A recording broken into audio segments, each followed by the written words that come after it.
Super, je vois des likes. Merci beaucoup. Donc, je m'en vais donc vous faire une présentation autour du cloud.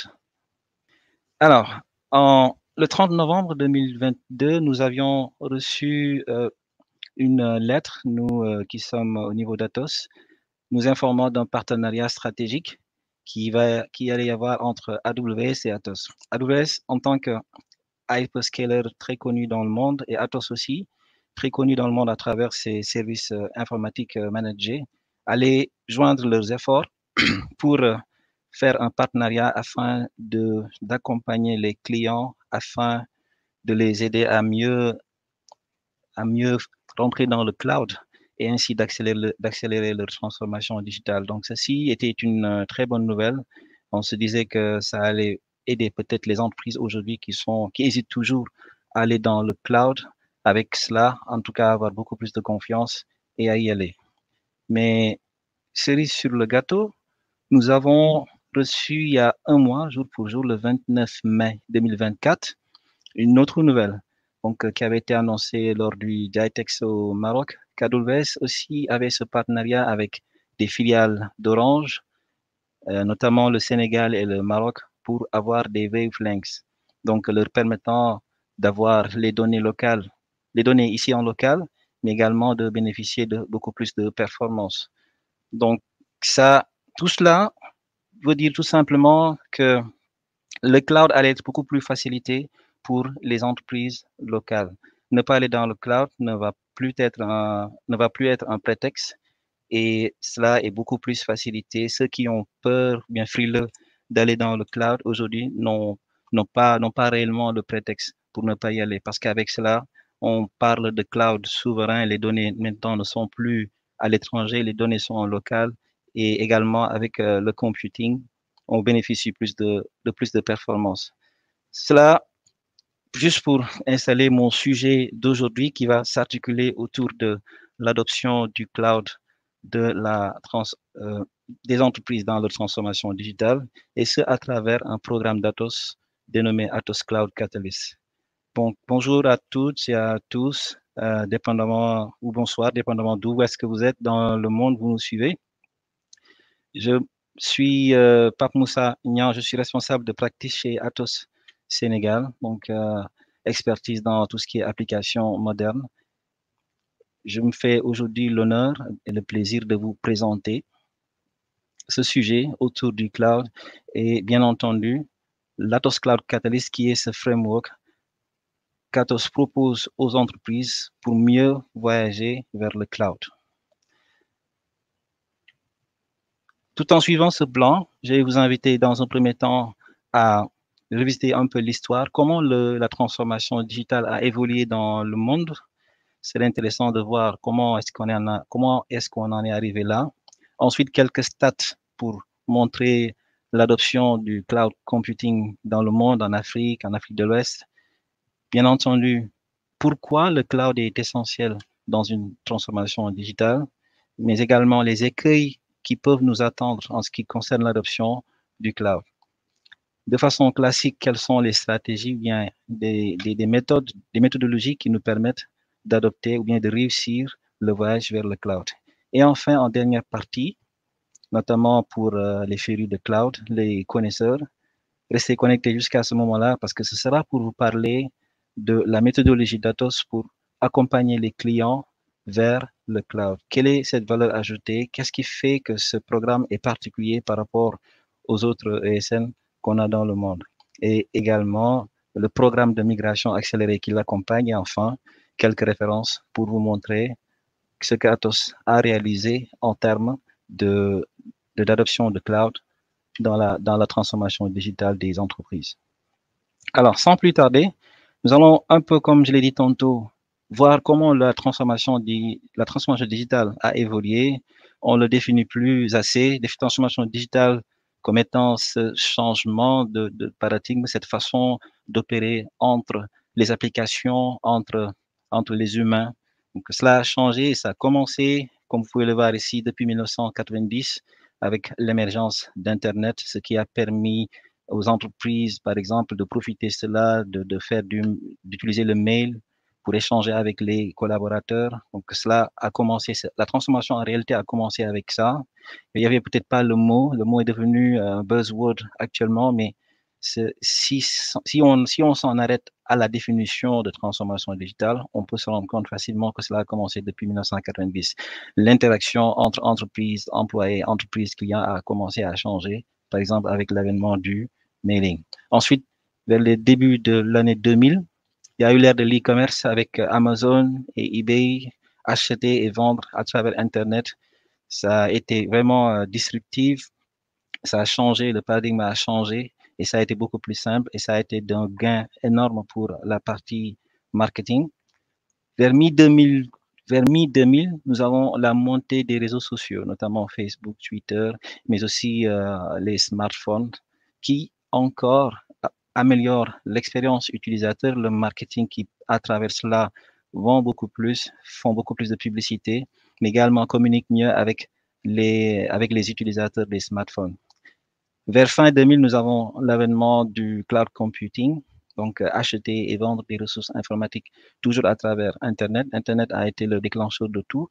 Et en 2010, nous avons Big Data et l'IA qui viennent avec et qui offrent aux entreprises des insights précieux pour avoir de meilleures offres, par exemple, pour les consommateurs. En 2015 et au-delà, nous avons eu l'avènement de l'IoT pour la communication entre les dispositifs physiques, le blockchain pour la sécurisation des transformations, des transactions financières et l'automatisation, notamment à travers le RPA pour l'automatisation des actions répétitives. Et enfin, à présent, là, on vit encore la transformation digitale aussi à travers résilience. Et quand on parle de résilience, tout le monde pense à COVID-19 qui, de façon drastique, a changé notre façon de communiquer, notre façon de travailler. COVID qui a tout remis en cause. On peut voir le verre à moitié vide, mais on peut aussi le voir le verre à moitié plein, sachant qu'il nous a permis de tout remettre et même le travail qu'on fait au bureau qu'on peut désormais faire à la maison. Et ceci a démontré encore une fois la résilience. Donc aujourd'hui, résilience et adaptabilité font partie des aspects, ou bien en tout cas, on ne peut plus parler de transformation digitale sans parler de résilience, sans parler d'adaptabilité. Voilà donc comment la transformation digitale a évolué et ça continue. On ne sait pas jusque vers où, mais ça va continuer. Quelques stats pour corroborer un peu l'adoption du cloud computing que l'on a à travers ces transformations digitales. Notamment le taux de pénétration en Afrique. Donc, je me suis plus intéressé sur l'Afrique, sachant voilà, qu'on est en journée du cloud au niveau de l'Afrique. Donc, nous avons eu une étude de Halam Analytics en 2021 qui prédisait un taux de pénétration de plus de 30% d'une croissance annuelle moyenne depuis 2015. Donc, ce qui est intéressant comme chiffre. L'adoption aussi des entreprises, il y en avait qui utilisaient déjà le cloud sans même le savoir et beaucoup d'autres prévoyaient également de migrer vers. Donc, ceci est d'une enquête de IDC depuis 2020. On a également le marché en expansion au niveau toujours de la région Afrique qui devrait atteindre plus de 2,8 milliards de dollars d'ici fin 2024 et ce qui est largement soutenu par une adoption accrue des PME et des grandes entreprises. Donc, cela vient d'un rapport de Frost & Sullivan. Également, nous avons noté des investissements colossaux de la part des différents hyperscalers qu'on a au niveau qu'on a en ce moment, notamment AWS, Microsoft qui a lancé des centres de données en Afrique du Sud en 2019 et bien entendu AWS également qui n'est pas AWS et qui a ouvert sa première région en Afrique du Sud, à Cape Town en 2020. Donc, cela explique qu'il y a eu des investissements énormes au niveau de l'Afrique. Et cela, notamment, a été plus au profit. On a remarqué que c'était dans le secteur bancaire, ou bien dans les télécommunications, ou bien dans les services publics, et aussi un début de e-government, donc les gouvernements qui commencent à offrir des services publics à travers le cloud. Donc, quelques faits marquants, quelques statistiques qui montrent que le cloud est de plus en plus adopté par la région, par l'Afrique, bien qu'il y a encore des poches qui sont vides, mais on peut facilement dire que la tendance est haussière et cela quand même est intéressant. Alors pourquoi est-il essentiel d'adopter le cloud dans une transformation digitale? De par sa flexibilité et évolution avec le cloud, nous allons pouvoir augmenter et réduire les capacités informatiques selon la demande. Donc, une vraie flexibilité que cela offre. Une réduction des coûts, plus besoin d'investir massivement dans tout ce qui est infrastructure.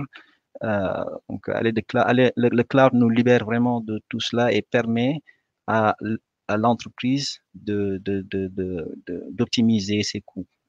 Un accès à distance. Donc, l'exemple la plus palpable est ce qu'on est en train de faire. Nous sommes en train de faire une journée de cloud à travers le cloud. Donc, le télétravail que nous sommes en train de faire également, c'est à travers des outils du cloud que nos entreprises nous offrent. Donc, tout ça, ce sont des avantages que le cloud nous offre. Le cloud également nous permet d'innover rapidement, par exemple avec les microservices aujourd'hui qui sont des services faits de façon isolée et qui permettent rapidement de créer des produits. Donc cela stimule l'innovation auprès des développeurs par exemple et puis de créer rapidement des produits qu'on peut mettre en test très rapidement. Le cloud également est essentiel dans la mesure où cela permet d'analyser des données, donc des données de grande taille, et puis qui permettent d'avoir beaucoup d'idées sur comment évolue la production et peut déjà nous mettre dans une posture de prendre des décisions très rapidement et de façon aisée et sûre.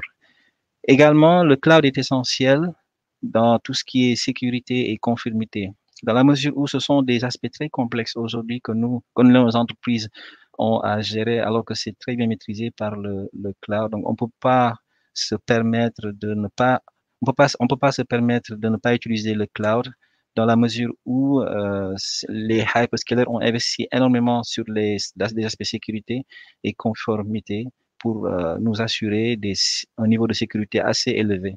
Donc, on peut pas s'en passer.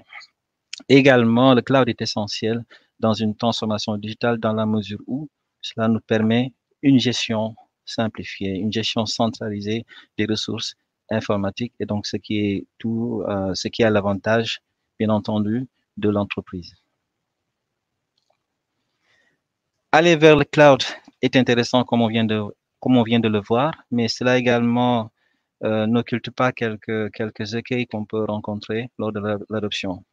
Sur la partie sécurité, c'est notamment, disons, le premier frein que les entreprises mettent en avant, les données. Est-ce que mes données sont protégées? Est-ce qu'elles vont respecter les réglementations en vigueur? Euh, Ça, c'est une chose. Une deuxième chose, c'est la gestion des coûts. On peut utiliser le cloud, mais sans une gestion rigoureuse, on peut carrément exploser la facture. Et puis, et puis voilà, cela ne tournera pas notamment à notre avantage. Un autre frein également, c'est les compétences techniques. L'adopter le cloud nécessite des compétences très spécifiques donc, que les entreprises doivent avoir et c'est là où Atos également est là pour mieux servir. Et enfin, les intégrations, souvent, il n'est pas très aisé pour l'entreprise d'avoir à intégrer le système existant aux nouvelles solutions cloud. Donc, ce qui fait que cela peut être également un frein, cela peut faire hésiter une entreprise à aller vers le cloud et c'est là où Atos, Atos notamment avec son programme Cloud Catalyst est intéressant et c'est ce qu'on verra en dernière partie. Quelle stratégie adopter pour vraiment réussir une, une, une migration vers le cloud, notamment dans le cadre d'une transformation digitale? Donc, de façon classique, on commence par une évaluation des besoins en analysant les besoins spécifiques de l'entreprise en termes de capacité, en termes de performance, de sécurité, identifier un peu les applications qui pourraient bénéficier, qui pourraient aller vers le cloud ou pas. Donc, il y a cette évaluation en amont qui est faite avant de définir carrément la stratégie cloud, c'est-à-dire quel est le type de service que je vais utiliser. Est-ce que je vais aller vers du IaaS ou bien du PaaS ou bien du SaaS? Définir in fine un plan de migration pour comme étape. Ensuite, le choix du fournisseur, notamment en fonction des besoins de l'entreprise. Donc, nous avons les 3 plus grands hyperscalers. Il y a pas que ça, il y en a d'autres également, mais les plus grands sont là, AWS, Azure et Google Cloud Platform. Faire un choix le choix d'un fournisseur de services qui répondrait au mieux aux besoins de l'entreprise. En 4e partie, bien entendu, après tous ces choix et ces plans, il y a une planification qui va être faite pour ce qui est de la migration, comment les données vont aller vers le cloud, comment prioriser les applications à migrer en fonction de leur complexité, en fonction de leur technologie, en fonction de leur impact sur les opérations. Donc, il y a cette planification également qui peut être faite en une étape. Ensuite, nous avons à l'étape de la mise en œuvre de la migration, c'est-à-dire exécuter la migration qui a été établie en amont, donc le faire et puis l'exécuter pour minimiser vraiment les interruptions et puis garantir vraiment une transition en douceur. Et cela peut se faire également en utilisant à foison les outils d'automatisation. Et c'est là où Atos a une touche particulière, notamment dans le cadre de son Cloud Catalyst. Une étape aussi qui va consister à former les employés par rapport à l'utilisation des nouvelles technologies, par rapport aux meilleures pratiques en termes de cloud computing, mais également ce changement culturel accompagné, faire une gestion du changement, parce que c'est un changement carrément dans la façon d'opérer, dans la façon d'utiliser les services qui sont mis à disposition par l'entreprise à travers le cloud. Mais cela ne s'arrête pas là. Il y a aussi une phase d'amélioration continue où, en fonction des utilisations, des données qui sont poussées, il y a des améliorations qui vont être faites, des sizing qui peuvent être faits par rapport à l'utilisation de certains VM ou pas. Donc, tout cela pour optimiser, pour regarder aussi la partie sécurité. Donc, on reste dans cette dynamique d'améliorer de façon continue le cloud. Il y a une étape également qui va consister à gérer tout ce qui est sécurité et conformité, de s'assurer que les données ont bien été migrées dans le cloud, de s'assurer aussi que la réglementation est bien respectée, d'implémenter des mesures de sécurité robustes, telles que par exemple les chiffrements de données, telles que la gestion des identités et des accès. Et enfin, une évaluation continue ici d'innover, donc d'évaluer régulièrement les stratégies. On peut adopter une stratégie aujourd'hui X et demain en adopter d'autres par rapport au business qui est changeant et puis s'adapter. Donc, tout cela sont des flexibilités que le cloud offre, permettant également de créer rapidement des produits, d'innover, de mettre sur pied des POC rapidement, notamment grâce aux microservices, au low code, rapidement mettre des produits, pouvoir les tester et de les mettre sur le marché très rapidement. Ils ont réduit vraiment le time to market.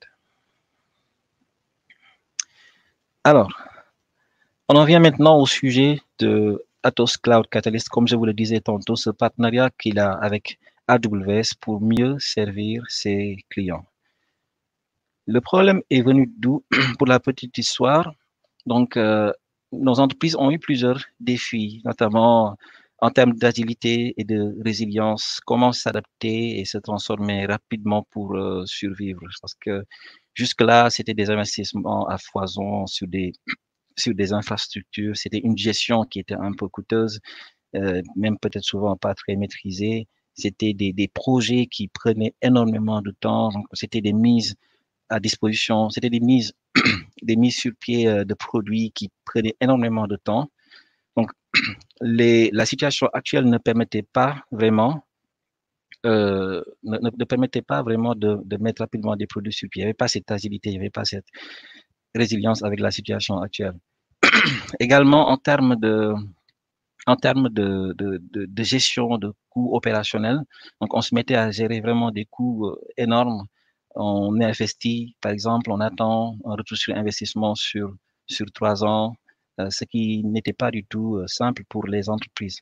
Également, l'émission de gaz, donc le net zéro qui n'était pas du tout atteint. Côté sécurité, face à cette menace accrue des cyberattaques, nos entreprises ne sont pas trop outillées pour faire face et également le manque de main-d'œuvre. Ce sont les principaux défis que que nos entreprises ont très souvent. Et le cloud va être un début de solution. C'est-à-dire, Atos aujourd'hui leur permet de migrer vers le cloud comme solution. Voilà, comme solution, tout en leur... Ok, je commence à avoir des questions. J'essaierai d'y répondre vers la fin. Donc, le Cloud Catalyst aujourd'hui propose une solution hybride où on dit aux clients, vous avez aujourd'hui votre parc applicatif. Nous vous proposons une solution hybride, une partie qui va rester dans votre écosystème, dans vos environnements, et une autre partie qui va aller dans le cloud via du rehosting, du replatforming ou bien du refactoring. Donc, une approche hybride pour le gérer. Mais pourquoi AWS? On va le voir tout à l'heure parce que AWS va offrir un accompagnement sur cela, mais également un financement. Donc, ce qui va permettre à l'entreprise d'être beaucoup plus rentable. Et ces deux forces combinées, c'est une maîtrise des infrastructures Edge Legacy d'Atos, plus cette maîtrise du cloud et aussi l'accompagnement end-to-end d'AWS et notamment le financement qui va faire qu'on a aujourd'hui ce qu'on appelle le Cloud Catalyst. Voilà, donc voilà, donc ce que ça apporte, je pense qu'il y a vu une question sur l'impact. L'impact, c'est à ce niveau, c'est par rapport au financement. Donc, c'est un financement qui peut aller jusqu'à 100%. Donc, c'est de l'aide financière que AWS propose pour abaisser un peu les coûts de migration par rapport aux clients et ainsi lever les obstacles majeurs pour passer vraiment vers le cloud. Et ceci, tout en assurant une continuité de service et en mettant à disposition des experts qualifiés d'Atos et d'AWS qui vont travailler main dans la main pour avoir cette transition de façon douce. Donc, ça fait le Cloud Catalyst, ça offre in fine cette plateforme d'innovation et qui va nous permettre d'être beaucoup plus agile et flexible, de bénéficier notamment des fonctionnalités du cloud, ce que nos clients n'avaient pas en amont, les services par exemple liés à l'IA, les services liés aux data analytics, nos clients ne l'avaient pas en amont avec leur data center. Donc là, maintenant, avec ce Cloud Catalyst, avec AWS, ils vont bénéficier de cela. Donc, ça fait que c'est plus intéressant. Ça fait qu'ils vont plus bénéficier de tout ce qui est agilité, flexibilité, innovation. Donc, voilà, ce qui fait que nous en sommes là aujourd'hui avec des clients qui ont rejoint le programme. Et ce qui fait de nous aujourd'hui un partenaire de choix, un preferred choice pour AWS au niveau de la région, pour offrir des services de qualité aux entreprises de la région. Aujourd'hui, nous sommes le GSI Partner of the Year en 2022 de la région Europe, Middle East, Africa, également au niveau de la région North America en 2023. En 2023, nous sommes finalistes au Global Security GSI Partner avec 16 compétences AWS qui sont développées. Aujourd'hui, nous sommes à plus de 7000 certifiés à travers le monde sur des AWS. Ici au Sénégal, on va bientôt atteindre la centaine avec des programmes de formation de nos collaborateurs là-dessus et puis avec des business groups dédiés à travers les 4 régions. Donc, 12 ans d'expérience de ce partnering et puis qui fait d'ailleurs de Atos un digital transformation leader dans tout ce qui est private, hybrid et cloud souverain. Voilà les prix qu'Atos a pu avoir après avoir réussi beaucoup de projets d'envergure avec nos différents clients. Alors, il y a un programme qui accompagne cela. Comment Atos aujourd'hui accompagne le client à aller vers le cloud via un programme qu'on appelle le programme de migration accéléré, un Map Migration Accelerated Programme, donc un framework d'Atos, du tout fait par Atos, par les ingénieurs d'Atos, et qui a objectif de faciliter ce voyage vers le cloud. Alors voilà le programme où on a 3 étapes. Une première phase d'assessment avec des outils comme CloudOmise, des outils propriétaires d'Atos pour définir dans un premier temps tous les business cases. Voilà telle application, voilà sa rentabilité, comment AWS va financer cette application. Donc, un autre outil également, Device Calendar, qui va définir tout ce qui est le TCO report. Donc, vraiment une première phase d'assessment où on a une vue sur tout ce qui est business case et TCO report par rapport disons, au parc applicatif. Donc, et cela via ce Rapid Discovery avec ces outils 14A. Ensuite, une deuxième phase de Mobilize où on va rentrer dans le vif du sujet, on va deep diver dans la migration en définissant après tout ce qui est waving, les dependencies entre les applications, dans une phase aussi où également on va définir l'operating model à travers les toolings qui vont être utilisés, l'outil ITSM, les outils d'observabilité, etc. Donc, une phase vraiment mobilisante où on prépare tout le plan de migration. Une phase également où on aura pour chaque application, par exemple, est-ce que, OK, je le mets en refactoring, supposons que c'est une application qui est old school, qui est vieille. On se dit, on va aller vers le cloud, on va faire du refactoring, on va la transformer en microservices, on va redéfinir l'architecture, le faire en microservices et puis le mettre dans le cloud. Pour d'autres, on va dire, on va faire du retain parce que peut-être c'est du legacy, c'est de l'edge.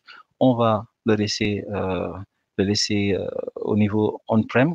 Donc, c'est un peu cette approche refactor, rehost, replatform qu'on utilise dans le cadre de ce programme MAP pour rester dans l'approche hybride. Et après cela, bien entendu, on va vers la migration proprement dite et puis la modernisation et tout cela sous-tendu par une formation, une mise en place des centres d'excellence au niveau des clients pour former les ressources pour pouvoir pour être capable demain de tenir de tenir les opérations, mais également une modernisation, par exemple au niveau de la base de données, par exemple telle version de base, il faut l'upgrader, donc ou bien il faut l'embarquer dans un container. Donc, tout ça sont des choix qui vont être faits pour pouvoir accompagner la migration proprement dite. Donc, c'est un peu le plan. Donc, je ne suis pas rentré dans les détails, mais c'est suivi après par une amélioration continue tout en ayant un œil sur ce qui se passe sur les insights que cette migration a et qui peut déjà donner de la matière au DSI et puis d'ajuster, d'augmenter, de réduire, de gérer les coûts, de profiter pleinement des avantages qu'offre le cloud computing. Donc ça, c'est des exemples typiques de résultats de report que nos outils sortent. Il faut que je vous dise aussi que ces outils sont aujourd'hui au nombre de 257. Ça concerne un set de 250 donc développé par nos ingénieurs pour automatiser plusieurs de ces tâches et puis avoir ces insights rapidement. D'ailleurs, c'est ce qui fait qu'on l'appelle le programme de migration accéléré parce qu'on profite beaucoup de l'automatisation. Ce sont des scripts propriétaires que nous avons développés qui nous permettent de sortir rapidement ces graphes et de prendre rapidement des décisions. Donc là, vous pouvez voir ici le waving qu'on a ici entre les applications, des métriques concernant la performance, donc pour pouvoir sizer, resizer, donc tout ce qui est service naming, tagging et bien entendu les modèles d'identification. Voilà, donc là un peu plus en détail avec des stats, des stats que nos outils sortent pour vraiment faciliter le plan de migration notamment tout ce qui est building statistique, tout ce qui est device statistique, les reporting par rapport aux périphériques, l'IP également, aux applications, la base de données, le weekly IP addition trend, le weekly device addition trend, etc. Donc, beaucoup de ces insights qui vont constituer, mais qui vont aider en tout cas à définir une migration vraiment optimisée.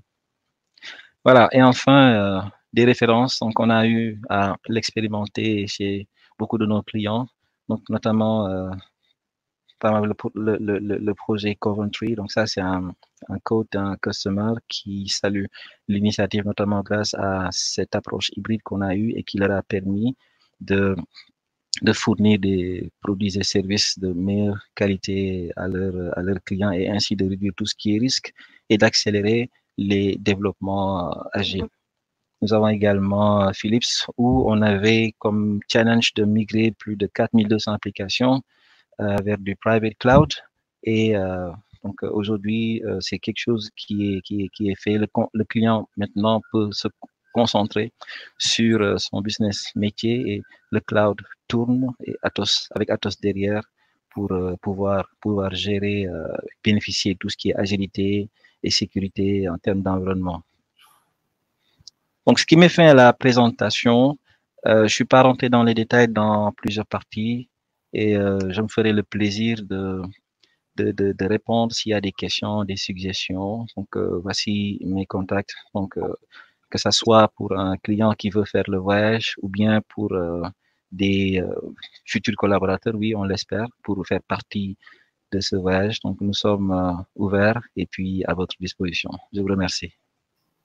Merci, Papa. Il y a une question sur Catalyst pour les gouvernements. Je vous l'envoie dans le chat. Oui, le Catalyst aujourd'hui est ouvert, hein, ouvert que ce soit gouvernement, entreprise, en tout cas toute personne qui aspire à aller vers le cloud. Il y a cette éligibilité qui va être évaluée d'abord, donc par rapport à ce qu'on a, mais je pense qu'avec les équipes dont on dispose, il y a cette flexibilité pour embarquer toute entité qui a ce besoin d'aller vers le cloud. Un cas pratique supplémentaire, dans quel sens? Une référence ou est-ce que tu peux être beaucoup plus précis? Ah oui, bon, une référence, oui, bon, il y en a,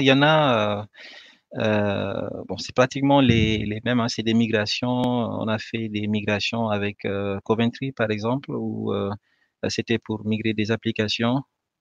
Donc, en tête comme ça. Peut-être, bon, je sais pas, on essaiera de vous partager cela, mais voilà. Sachez que ce sont des exemples comme ça, il y en a plein qu'on a. Et puis, même au niveau du site Atos, faites un tour au niveau du site Atos Cloud Catalyst. Je pense qu'il y aura beaucoup plus de détails en termes de références. Ben, si je devais conclure, c'est vraiment d'inviter les entreprises à faire le pas parce que le prétexte n'est plus permis. Donc, Atos Sénégal est là, Atos Cloud Catalyst est là, AWS est là, nos wavelengths sont là. Donc, plus de plus de prétexte pour ne pas aller vers le cloud. J'invite donc toutes nos entreprises à faire le pas.